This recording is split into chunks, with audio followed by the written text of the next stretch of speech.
Means இன்றைக்கி நம்ம love of the கர்ஸ் king தான் பார்க்க போகிறோம். ஜங்குக்கோட எஃப்எஃப் லாஸ்ட் எபிசோட் நம்ம எதில் ஸ்டாப் பண்ணுமோ அதுலேருந்து கண்டினியூ பண்ணிக்கலாம். அதுக்கு முன்னாடி நீங்கள் ஒன்று இந்த சேனலை சப்ஸ்கிரைப் பண்ணலைன்னா மறக்காமல் சப்ஸ்கிரைப் பண்ணிடுங்க. ஓகே, வீடியோக்குள்ளே போயிடலாம். இந்த மாதிரி உங்களுக்கு லாஸ்ட் எபிசோடில் டென் மெசேஜ் வந்துக்கிட்டே இருந்திருக்கும். நீங்களும் யாரா இவ்வளோ மெசேஜ் அனுப்புகிறான்ட்டு போய் பார்த்தா உங்கள் குரூப், அதாவது உங்கள் காலேஜ் குரூப்பில் தான் வந்திருக்கு. நீங்கள் இப்போ தான் ஹேனா கிட்டே பேசியிருந்துருப்பீங்க. ஆனால் அவள் அதுக்குள்ளேயே உங்கள் 2 பேரையும் ஃபோட்டோ பிடிச்சி அந்த குரூப்பில் போட்டு இவங்க 2 பேரும் லவ் பண்ணுறாங்க, டேட் பண்ணுறாங்க, டேட்டுக்காக வெளில வந்திருக்காங்கன்னு கதையாக கட்டிக்கிறா. எல்லோரும் பார்த்துட்டு ஓ சூப்பர், நம்ம நினச்சின்னு வந்தேன் இத்தனை நாள் வயன் தான் சிங்கிளாக இருந்தான்ட்டு. நல்ல வேலை அவ்வளோ கம்மிட் ஆகிட்டா. இதில் வேறு ஒருத்தன் வாழ்க வளமுடன் வையன் ஜாலியாக வாழ் கூட அப்படின்ட்டு என்னென்னமோ மெசேஜ் போட்டு தள்ளுறாங்களா.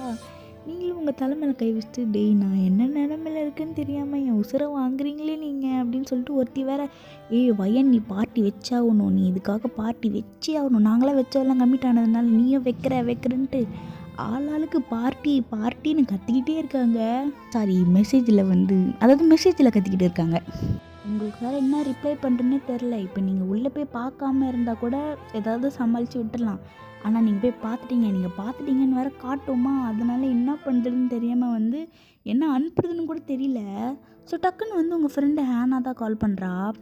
உடனே நீங்கள் அட்டன் பண்ணிட்டு பைத்தியக்கறி அறிவிற்கடி உன்னை யாரையும் அனுப்ப சொன்னா அப்படின்னு என்ன கத்தினே இருக்கீங்க. இரு இப்போ பாரு, நான் பார்த்தனால நீ தப்பிச்ச. ஆனால் நம்ம கேங்கில் இருக்கிறவங்க வேறு யாராவது பார்த்துருந்தாங்கன்னா இன்னத்துக்கு நீ துரோகி அப்படி இப்படின்னு ஏதாவது சொல்லி உன்னை ஒரு மூலையில் ஒதுக்கு பரமாக வச்சுருந்துருப்பாங்க. போனால் போது நான் உன்னை காப்பாற்றிருக்கேன், நீ கொஞ்சம் சந்தோஷப்படணும் அதுக்கு அப்படின்னு அவள் சொல்கிறா. உடனே நீ பண்ணலை, என்னை ஒதுக்கு பரமாக ஒதுக்கியிருந்தா கூட நான் சந்தோஷமாக இருந்திருப்பேன். நீ தேவையில்லாமல் ஏன்டி இப்படி பண்ணுறீங்க என்கிட்ட, ஐயோ சுத்தமாக காசு இல்லை, இப்போ நான் எப்படி ட்ரீட் வைக்கிறது அப்படின்னு நீங்கள் சொல்கிறீங்க. உடனே பரவாயில்ல நான் ஹெல்ப் பண்ணுறேன், ஆனால் மெயினாக நீ தாண்டி அதிகமாக கொடுக்கணும், நான் கொஞ்சம் பிசுறு தட்டுற மாதிரி ஏதாவது கொஞ்சம் கொடுக்குறேன் அப்படின்னு அவள் சொல்கிறாளா. நம்மள வைக்கிறேனே சொல்லிடி, இப்போ நான் என்னடி பண்ணுறது, வெளில உன்னோட தான்டி அப்படின்னு நீங்கள் சொல்கிறீங்க திரும்ப. அவள் சரி கொஞ்ச நாள் போகட்டும், மேபி நீ அடுத்த மாதம் வைங்க, ஏன்னா அடுத்த மாதம் உனக்கு சேல்ரி அப்படியே மொத்தமாக உன் கையில் சேரல, அப்போ நீ கொஞ்சம் எக்ஸ்ட்ரா வைக்கல, நீ அதனால் அடுத்த மாதம் வைக்கிறேன் அப்படின்னு சொல்லிட்டு மறுப்பிடு அப்படின்னு அவள் சொல்கிறா. நீங்களும் என்ன பண்ணுறதுன்னு தெரில, வேறு வழி இல்லை, வைக்கலைன்னா அப்புறம் அவ்வளோதான், அதுக்கும் ஒரு பட்டம் தட்டி விட்டுருவாங்க உங்கள் கேங்கில். அதனால் நீங்கள் என்ன பண்ணுறீங்க, சரி வைக்கிறேன்றேன், வச்சு தொலைகிறேன் அப்படின்னு சொல்லிட்டு நீங்கள் ஃபோனை கட் பண்ணுறீங்க. நீங்கள் ஃபோனை கட் பண்ணிட்டு இந்த மாதிரி மெசேஜ் அனுப்புறீங்க.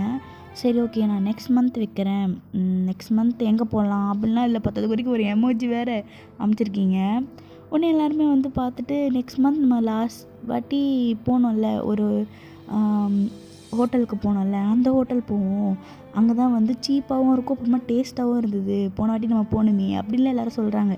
நீங்கள் வேறு யோசிக்கிறீங்க அங்கே தான் எனக்கு வேண ஆரம்பிச்சிது அப்படின்லாம் யோசிச்சுட்டு சரி உங்கள் ஃபோன் ஆஃப் பண்ணிட்டு இப்படி திரும்பினா உங்கள் டேபிள் பூரா ஐஸ்கிரீமு, பர்கரு, பீட்சா அப்படி இப்படின்னு நிறைய ஐட்டம் இருக்குது. நீங்களும் பார்க்குறீங்க, அதில் ஒரு ஐட்டமாக உட்காந்து ஜங்கு அமுக்குன்னு அமுக்கின்னு இருக்காரா. உங்களுக்கு ஒன்றுமே புரியல, யாரா உனக்கு எப்படி ஆர்டர் பண்ண தெரிஞ்சது, என்னடா நடக்குது இதெல்லாம் ஏதுன்னு நீங்கள் அங்கே இருக்க வெயிட்டரை கூப்பிட்றீங்க. கூப்பிட்டு அவரும் வராரு, சொல்லுங்கள் மேம் வேறு ஏதாவது வேணுமான்லாம் கேட்குறாரு. நீங்கள் சொல்கிறீங்க ஏங்க இதை யாரில்ல இதெல்லாம் வச்சுது, நான் இதெல்லாம் கேட்கவே இல்லையே அப்படிலாம் நீங்கள் கத்துறீங்களா. ஐயோ மேம் சார் தான் ஆர்டர் பண்ணார், அவர் தான் இந்த மெனு கார்டை காட்டி இது வேணும்னு சொல்லியிருந்தார், அதான் நாங்கள் எடுத்துகிட்டு வந்தோம். அவன் கேட்டால் எடுத்துகிட்டு வந்து கொடுத்துருவீங்களா, ஒரு வார்த்தை என்கிட்ட கேட்க மாட்டிங்களா, நான் தானே பில் கட்டுறேன், அவனா பில் கட்டுறேன், அவன்கிட்ட கேளுங்க ₹1 இருக்கான்ட்டு. இருக்காது, ஏன்னா என்கிட்ட தான் இருக்குது காசு, ஏன்னா நான் தான் பில் கட்டணும் அப்படின்னு சொல்லிட்டு நீங்கள் கத்திக்கிட்டு இருக்கீங்களா. அவரும் அந்த வெயிட்டரை ஏதாவது ப்ராப்ளமா மேம் எனக்கு தெரியாது, அவர் கேட்டார் எடுத்துகிட்டு வந்து கொடுத்துட்டேன் அப்படின்னு அவங்க சொல்கிறாங்க. ஒன்று நீங்களும் சரி இப்போது அவன் கை வச்சதெல்லாம் மட்டும் விட்டுட்டு இப்போ ஃப்ரெஷ்ஷாக இருக்குது பாருங்கள், அதெல்லாம் எடுத்துகிட்டு போயிடுங்க, அதெல்லாம் வேணவே வேணாம் எடுத்துகிட்டு போயிடுங்க, இது வரைக்கும் சாப்பிட்டதே போதும், இதுவே போதும் அப்படின்னு சொல்லிட்டு இந்த மாதிரி நீங்கள் கத்துறீங்களா. அவரு உங்கள் தொலை தாங்காதுன்னு சொல்லிட்டு அதாவது ஜங்கு கையே வைக்காமல் அப்படியே ஃப்ரெஷ்ஷாக இருக்கும்ல அதெல்லாம் எடுத்துகிட்டு போயிடுறாங்க. ஜங்குக்கும் அப்படியே பாவமாக பார்க்குறாரு. இத்தனைக்கும் வாயில் வேறு ஒரு கேக்கை திணிச்சின்னு அப்படியே வாய் சுற்றி அப்படியே க்ரீம் ஒட்டின்னு அப்படியே பாவமாக உங்களை பார்க்குறாரா. நீங்களை பார்த்துட்டு நீ என்னதான் பாவமாக பாரு, உனக்கு அதெல்லாம் கிடையாது, உனக்கு இதோட இன்னைக்கு இது போதும், தெரியாமல் உன்னை கூட்டின்னு வந்துட்டேன், இன்னும் என் காசுலாம் போதே அப்படின்னு சொல்லிட்டு நீங்கள் வந்து உட்காந்துக்கிறீங்க சோகமா. நீங்கள் கத்துனதுக்கு ஒரு 2 நிமிஷம் உங்களை பாவமாக பார்த்துருந்துருப்பாரா, அதுக்கப்புறமா ஒரு வேலையில் இறங்க ஆரம்பிச்சிட்டாரு. சும்மா திணிச்சின்னு இருக்காரு. ஏன்னா இது வரைக்கும் அவர் இந்த மாதிரி சாப்பிட்டதே இல்லை.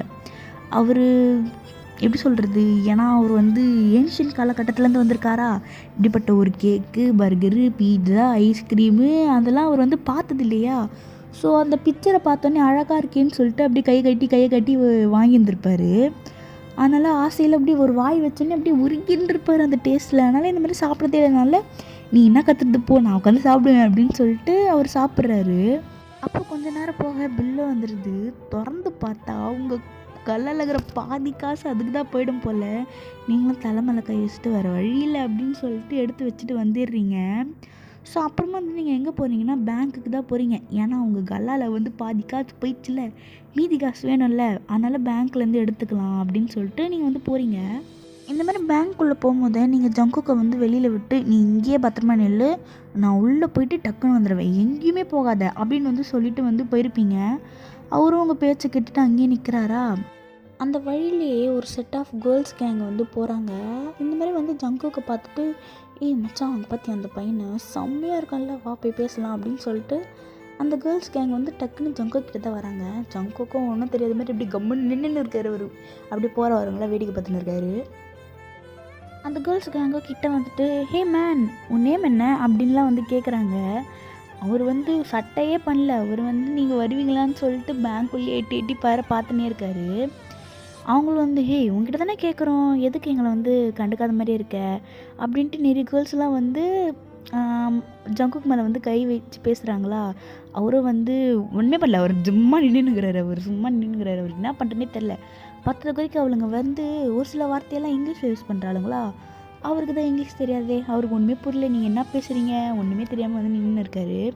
ஸோ இந்த மாதிரிலாம் கேட்குறாங்க, நீ என்ன ஸ்கூல் படிக்கிறியா, இல்லை காலேஜா, இல்லைன்னா வேலைக்கு போறியா அப்படின்லாம் கேட்குறாங்க. ஒரு பொண்ணு நல்லா கட்டு மஸ்தான உடம்பு போல், வேலைக்கு தான் போகிறான் பெரிய பையன் அப்படின்லாம் வந்து பேசிக்கிறாங்க. ஆனால் அவர் வந்து ஒரு வார்த்தையும் வாயை திறக்கிறதா இல்லை.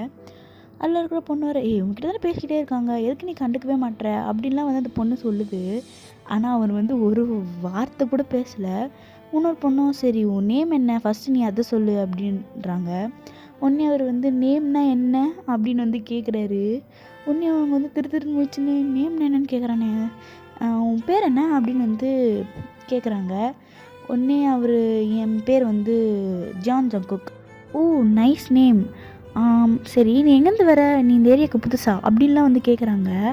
உடனே அவர் வந்து ஏதோ சொல்ல வர, டக்குன்னு ஒரு பொண்ணு வந்து, சரி ஓகே நம்ம வந்து ஒரு ஃபோட்டோ எடுத்துக்கலாமா, நீ ரொம்ப அழகாக இருக்க, ஹேண்ட்ஸமாக இருக்க, உன் கூட ஒரு ஃபோட்டோ எடுக்கணும்னு தோணுது, எடுத்துக்கலாமா அப்படின்லாம் வந்து அவங்க சொல்கிறாங்களா. அவருக்கு ஃபோட்டோனாலே என்னன்னு தெரில. உடனே அவர் வந்து அவங்க கேட்டதுக்கு தலையாட்டிட்டார்.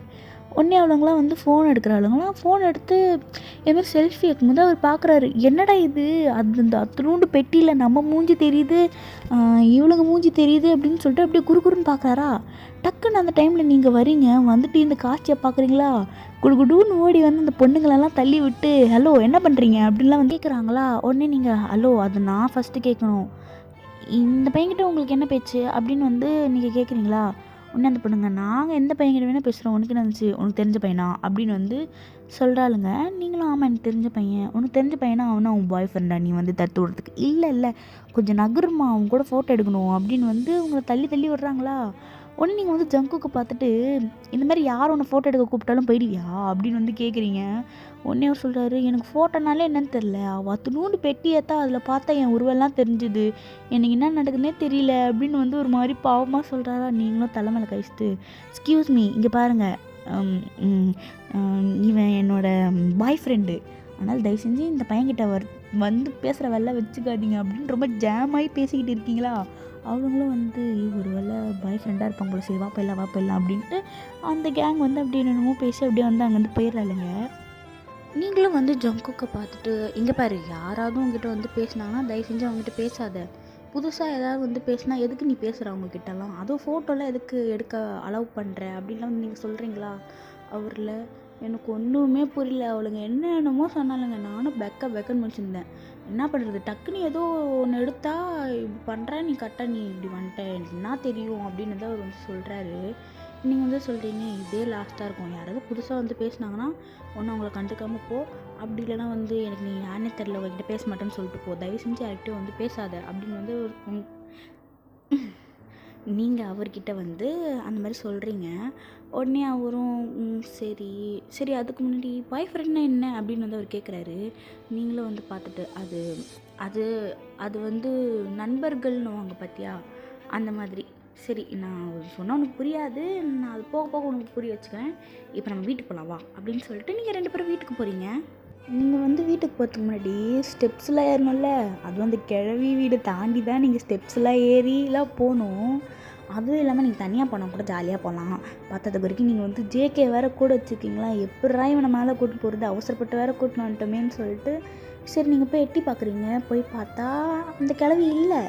ஸோ பரவாயில்ல, அப்போ இப்போயே டக்குன்னு போயிடலான்னு சொல்லிட்டு நீங்கள் ஜங்குக்கு இழுத்து மேலே போகலான்னும் போது கரெக்டாக அந்த கிழவி வந்துடுதா. உங்களுக்கா படப்படப்படன்னு ஆகிடுது. என்ன பண்ணுறீங்க, டக்குன்னு ஜங்குக்கு தள்ளி விட்டுறீங்க. ஜங்குக்கு போய் கரெக்டாக கிழவி கால் கிட்டே விழுந்துடுறாரா, ஏதோ ஆசீர்வாதம் வாங்குற மாதிரி. அந்த பாட்டியே வந்து டக்குன்னு பார்த்துட்டு எப்பா யார்ப்பா நீ, காலில் என்னப்பா பண்ணின்னு ஏந்திருப்பா அப்படின்னு வந்து அவங்க கத்துறாங்களா. உடனே ஜங்குக்கு எழுந்து நிற்கிறாரு. எழுந்து நின்றுட்டு உடனே இந்த பாட்டி என்னன்னா கேள்விக்கு மேலே கேள்வியாக கேட்டுக்குது. யார் நீ, உனக்கு என்ன வேலை, எங்கே வீட்டுக்குள்ளே என்ன பண்ணுற, எப்படி நீ உள்ளே வந்த, கேட்லாம் வந்து கேட்டை தண்ணி எப்படி வந்த, யார் நீ, உனக்குன்னா எனக்கு தெரியுமா, இல்லை ஏதாவது சேல்ஸ்மேனா, இல்லை வந்து மேலே ஒரு பொண்ணுங்கிறாள் அந்த பொண்ணோட ஃப்ரெண்டா, யாரா நீ எதாவது சொல்கிறா அப்படின்ட்டு சொல்லுன்றாங்க. ஆனால் அவர் சொல்லவே விட மாட்டாங்க, அவங்களே தான் பேசிக்கிட்டு இருக்காங்க. அவரும் வந்து பெக்க மூச்சுன்னு இருக்கும்போது டக்குன்னு அந்த பாட்டி திருட வந்திருக்கியா, திருட தானே நீ, எவ்வளோ தைரியம் தான் என் வீட்டுக்குள்ளே நீ திருட வருவ அப்படின்னு சொல்லிட்டு பக்கத்தில் இருக்கிற தொடப்பத்தை கையில் எடுக்கிறாங்களா. ஒன்றே வாயன் நீங்கள் என்ன பண்ணுறீங்க, கடகடன்னு கிட்ட போய் பாட்டி என்னாச்சு, எதுக்கு இப்படி சண்டை போட்டுக்கிறீங்க, யார் இந்த பையன் அப்படின்னு என்னமோ விட்டு போடுறீங்களா.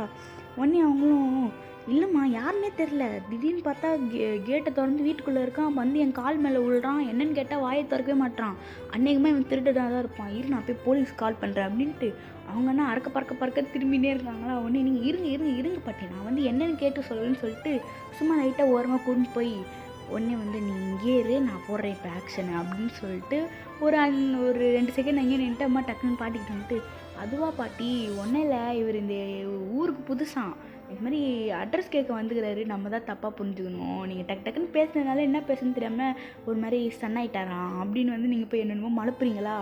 அவங்களும் ஓ அப்படியா, ஏன்பா இது நீ என்கிட்டே சொல்ல வேண்டியதானே, அவளை கேள்வி கேட்கும் போது நீ ஏன் எதுவுமே சொல்லாமல் கம்முன்னு இருந்த அப்படின்னு அந்த பாட்டி வந்து டக்குன்னு ஜங்குக்கு பற்றி கேட்கவும் உடனே டிக்கெட்டை வந்துட்டு சரி நீ அந்த அட்ரஸை கட்டு நான் சொல்கிறேன் அப்படின்னு அவங்க சொன்னோடனே உடனே வயன்கிட்ட போய் இல்லை பாட்டி நான் பார்த்துக்கிறேன், நீங்கள் உள்ளே போய் ரெஸ்ட் எடுங்க, நான் எதுக்கு இருக்கேன் அப்படின்னு சொல்லிட்டு என்னென்னமோ சமாளித்து அந்த பாட்டியும் அதுவும் அந்த கிளவியும் நீங்கள் வந்து உள்ளே தள்ளிடுறீங்க. அப்பா அப்படின்னு சொல்லிட்டு உடனே அவனை பார்த்துட்டு மேலே போப்பா அப்படின்ட்டு நீங்களும் அவன் பின்னாடியே வந்து போகிறீங்க. 2 பேரும் வீட்டுக்குள்ளேயே போயிட்டு ரொம்ப டயர்டாக சோஃபாவில் அப்பான்னு வந்து உட்காடுறீங்க. ஸோ இதோட நான் வந்து இந்த எபிசோட் ஸ்டாப் பண்ணுறேன். நான் நெக்ஸ்ட் எபிசோடில் மீட் பண்ணுறேன். பாய். இருங்க அதுக்கு முன்னாடி நீங்கள் இந்த சேனலை சப்ஸ்கிரைப் பண்ணிடுங்க. அப்புறம் நான் என் இன்ஸ்டா ஐடியை வந்து நான் இந்த ஸ்க்ரீனில் வந்து ப்ளேஸ் பண்ணுறேன். உங்களுக்கு ஃபாலோ பண்ணணும்னு தோணுச்சுன்னா தாராளமாக ஃபாலோ பண்ணுங்கள், நான் பேக் ஃபாலோ கொடுப்பேன். ஓகே, நெக்ஸ்ட் எபிசோடில் மீட் பண்ணலாம். பாய்.